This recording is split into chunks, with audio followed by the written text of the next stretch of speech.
सत्कारयोग गुरु स्वरूप गुरु खालसा साध संगत जी, वाहिगुरु जी का खालसा वाहिगुरु जी की फतेह।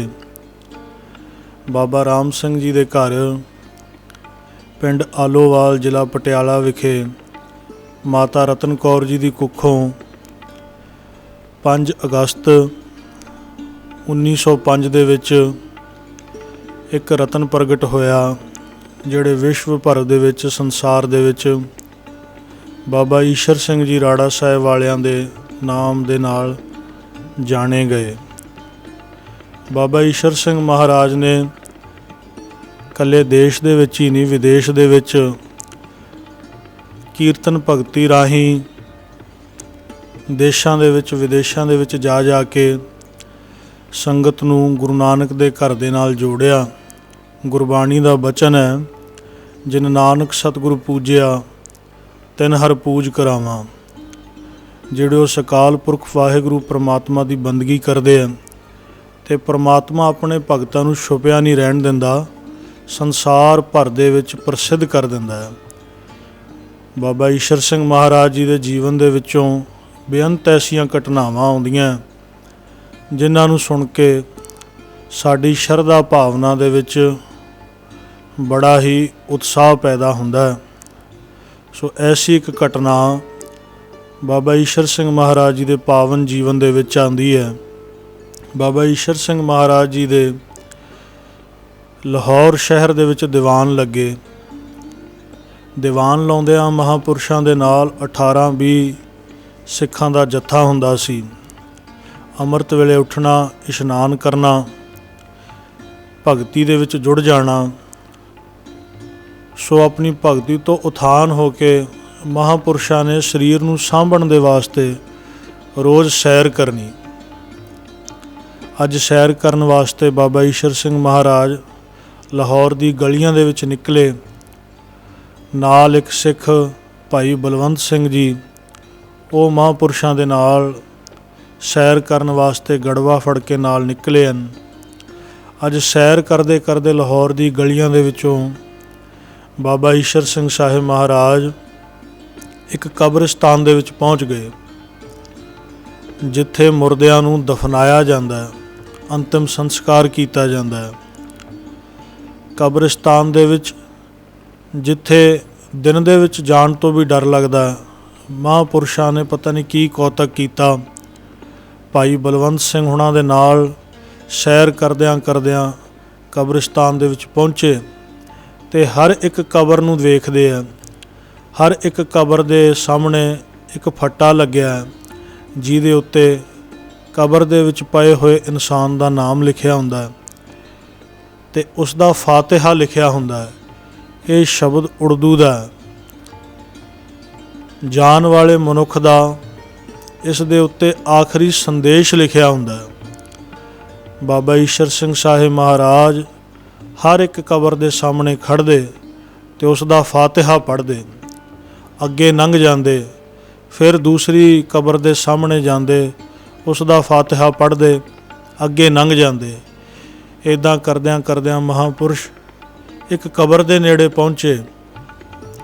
कबर दे नेड़े जदों पहुँचदे है ते उस कबर दा फातिहा पढ़िया, अगे नहीं तुरे, उत्थे ही खड़ गए।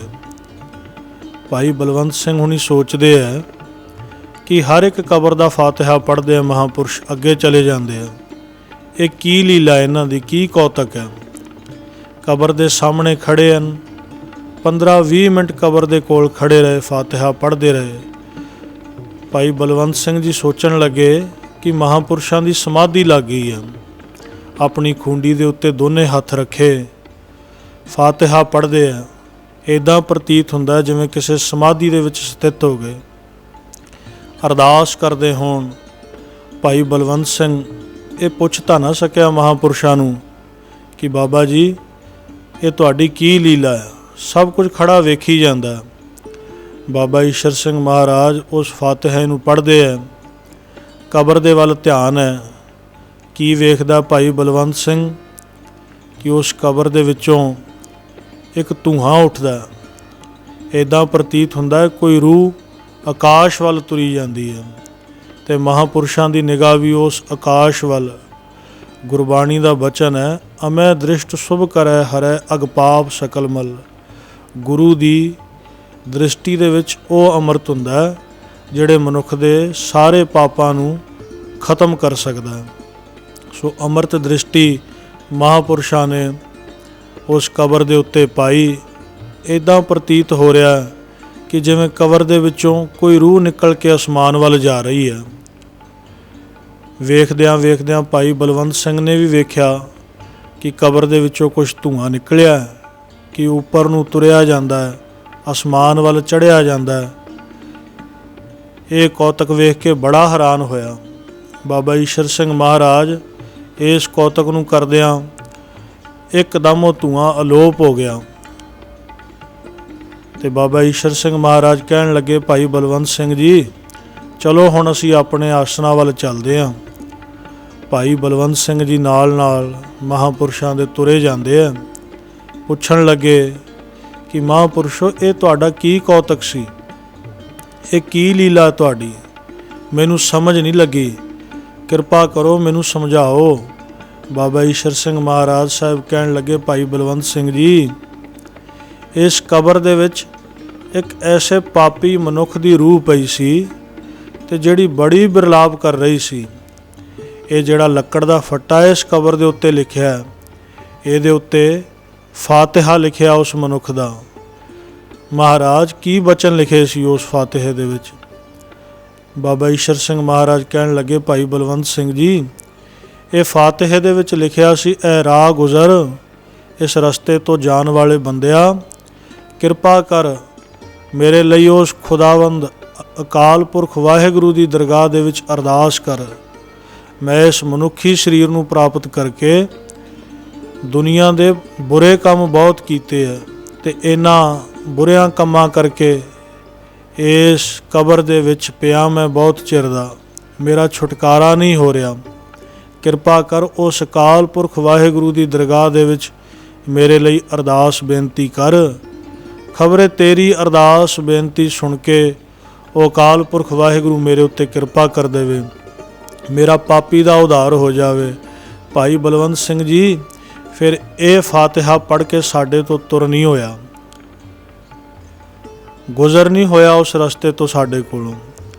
ਅਸੀਂ ਉਸ ਫਾਤਿਹਾ ਨੂੰ ਪੜ੍ਹ ਕੇ ਉਸ ਅਕਾਲ ਪੁਰਖ ਵਾਹਿਗੁਰੂ ਅਕਾਲ ਪੁਰਖ ਸੱਚੇ ਪਾਤਸ਼ਾਹ ਦੇ ਪਾਵਨ ਚਰਨਾਂ ਦੇ ਵਿੱਚ ਅਰਦਾਸ ਬੇਨਤੀ ਕੀਤੀ ਅਤੇ ਉਸ ਖੁਦਾਵੰਦ ਅਕਾਲ ਪੁਰਖ ਨੇ ਸਾਡੀ ਇਸ ਅਰਦਾਸ ਬੇਨਤੀ ਨੂੰ ਕਬੂਲ ਕੀਤਾ ਅਤੇ ਇਸ ਕਬਰ ਦੇ ਵਿੱਚ ਪਏ ਹੋਏ ਮਨੁੱਖ ਦੇ ਪਾਪ ਕਰਮਾਂ ਨੂੰ ਬਖਸ਼ ਕੇ ਇਹਨੂੰ ਆਪਣੇ ਚਰਨਾਂ ਦੇ ਵਿੱਚ ਨਿਵਾਸ ਦੇ ਦਿੱਤਾ ਹੈ। ਸਤਿਗੁਰੂ ਸੱਚੇ ਪਾਤਸ਼ਾਹ ਗੁਰੂ ਅਰਜਨ ਦੇਵ ਸਾਹਿਬ ਮਹਾਰਾਜ ਜੀ ਦੀ ਪਾਵਨ ਬਾਣੀ ਦਾ ਬਚਨ ਹੈ, ਅਨੇਕ ਜਤਨ ਕਰ ਆਤਮ ਨਹੀਂ ਦਰਵੈ, ਹਰ ਦਰਗਹਿ ਕੋ ਕੈਸੇ ਗਵੈ। ਕਿ ਜਿੰਨੇ ਮਰਜ਼ੀ ਯਤਨ ਕਰ ਲਈਏ, ਜੇ ਕਿਸੇ ਦੁਖੀ ਨੂੰ ਵੇਖ ਕੇ ਹਿਰਦਾ ਨਹੀਂ ਨਾ ਪਿਘਲਦਾ ਅਤੇ ਦਰਗਾਹ ਦੇ ਵਿੱਚ ਪ੍ਰਵਾਨ ਨਹੀਂ ਹੋ ਭਗਤੀ, ਅਤੇ ਮਹਾਂਪੁਰਸ਼ਾਂ ਦਾ ਤਾਂ ਜੀਵਨ ਹੀ ਇੱਦਾਂ ਦਾ ਹੈ। ਤੂੰ ਨਿਰਵੈਰ ਸੰਤ ਤੇਰੇ ਨਿਰਮਲ, ਜਿਨ ਦੇਖੇ ਸਭ ਉਤਰੈ ਕਲਮਲ। ਸੋ ਵਾਹਿਗੁਰੂ ਅਕਾਲ ਪੁਰਖ ਨਿਰਵੈਰ ਹੈ, ਉਹਨੂੰ ਜਪਣ ਵਾਲੇ ਸੰਤ ਜਨ ਨਿਰਮਲ ਹੁੰਦੇ ਆ, ਉਹਨਾਂ ਦਾ ਹਿਰਦਾ ਬੜਾ ਨਿਰਮਲ ਹੁੰਦਾ ਹੈ। ਇਸ ਕਰਕੇ ਕਿਸੇ ਦੁਖੀ ਨੂੰ ਵੇਖ ਕੇ ਉਹਨਾਂ ਦਾ ਹਿਰਦਾ ਬੜੀ ਛੇਤੀ ਪਿਘਲ ਜਾਂਦਾ ਹੈ। ਕਹਿਣ ਲੱਗੇ ਬਾਬਾ ਈਸ਼ਰ ਸਿੰਘ ਮਹਾਰਾਜ, ਭਾਈ ਬਲਵੰਤ ਸਿੰਘ, ਉਹਨਾਂ ਦੇ ਲਈ ਅਸੀਂ ਅਕਾਲ ਪੁਰਖ ਵਾਹਿਗੁਰੂ ਦੇ ਚਰਨਾਂ 'ਚ ਅਰਦਾਸ ਕੀਤੀ ਹੈ। ਸਾਡੀ ਅਰਦਾਸ ਨੂੰ ਕਬੂਲ ਕਰਦਿਆਂ ਉਸ ਖੁਦਾਵੰਦ ਅੱਲਾਹ ਤਾਲਾ ਨੇ ਇਸ ਦੇ ਪਾਪ ਕਰਮਾਂ ਨੂੰ ਬਖਸ਼ ਕੇ ਇਹਨੂੰ ਆਪਣੇ ਚਰਨਾਂ ਦੇ ਵਿੱਚ ਨਿਵਾਸ ਬਖਸ਼ਿਸ਼ ਕਰ ਦਿੱਤਾ ਹੈ। ਐਸੀਆਂ ਬੇਅੰਤ ਘਟਨਾਵਾਂ ਮਹਾਂਪੁਰਸ਼ਾਂ ਦੇ ਪਾਵਨ ਜੀਵਨ ਦੇ ਵਿੱਚ ਆਉਂਦੀਆਂ। ਐਸੇ ਮਹਾਂਪੁਰਸ਼ਾਂ ਦੇ ਲਈ ਕੀ ਕਹੀਏ?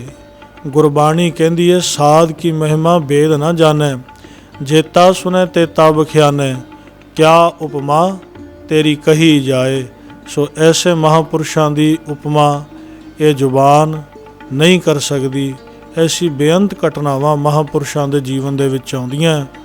ਸੋ ਐਸੇ ਮਹਾਂਪੁਰਸ਼ ਧੰਨ ਧੰਨ ਬਾਬਾ ਈਸ਼ਰ ਸਿੰਘ ਸਾਹਿਬ ਜੀ ਮਹਾਰਾਜ ਰਾੜਾ ਸਾਹਿਬ ਵਾਲੇ, ਜਿਨ੍ਹਾਂ ਨੇ ਬੇਅੰਤ ਸੰਗਤਾਂ ਨੂੰ ਗੁਰੂ ਨਾਨਕ ਦੇ ਘਰ ਦੇ ਨਾਲ ਜੋੜ ਕੇ ਆਪ ਜਪੈ ਅਵਰੈ ਨਾਮ ਜਪਾਵੇ ਦੇ ਫਲਸਫੇ ਨੂੰ ਪੂਰਨ ਕੀਤਾ ਹੈ। ਸੋ ਐਸੇ ਮਹਾਂਪੁਰਸ਼ਾਂ ਦਾ ਆਉਣਾ ਇਸ ਸੰਸਾਰ ਦੇ ਉੱਤੇ ਧਨਤਾ ਦੇ ਯੋਗ ਹੈ। ਧਨ ਧਨ ਧਨ ਜਨ ਆਇਆ, ਜਿਸ ਪ੍ਰਸਾਦ ਸਭ ਜਗਤ ਤਰਾਇਆ। ਜਨ ਆਵਨ ਕਾ ਹੈ ਸੁਆਓ, ਜਨ ਕੈ ਸੰਗ ਚਿਤ ਆਵੈ ਨਾਓ। ਆਪ ਮੁਕਤ ਮੁਕਤ ਕਰੈ ਸੰਸਾਰ, ਨਾਨਕ ਤਿਸ ਜਨ ਕੋ ਸਦਾ ਨਮਸਕਾਰ। ਨਮਸਕਾਰ ਹੈ ਐਸੇ ਮਹਾਂਪੁਰਸ਼ਾਂ ਦੇ ਪਾਵਨ ਜੀਵਨ ਦੇ ਉੱਤੇ, ਨਮਸਕਾਰ ਹੈ ਉਹਨਾਂ ਦੇ ਪਾਵਨ ਚਰਨਾਂ ਦੇ ਉੱਤੇ ਜਿਹੜੇ ਆਪ ਜਪੈ ਅਵਰੈ ਨਾਮ ਜਪਾਵੇ, ਜਿਹੜੇ ਆਪ ਜਪਦੇ ਨੇ ਤੇ ਹੋਰਨਾਂ ਨੂੰ ਵੀ ਨਾਮ ਜਪਾ ਕੇ ਉਸ ਅਕਾਲ ਪੁਰਖ ਵਾਹਿਗੁਰੂ ਦੇ ਚਰਨਾਂ ਦੇ ਨਾਲ ਜੋੜਦੇ ਹਨ। ਵਾਹਿਗੁਰੂ ਜੀ ਕਾ ਖਾਲਸਾ, ਵਾਹਿਗੁਰੂ ਜੀ ਕੀ ਫਤਿਹ।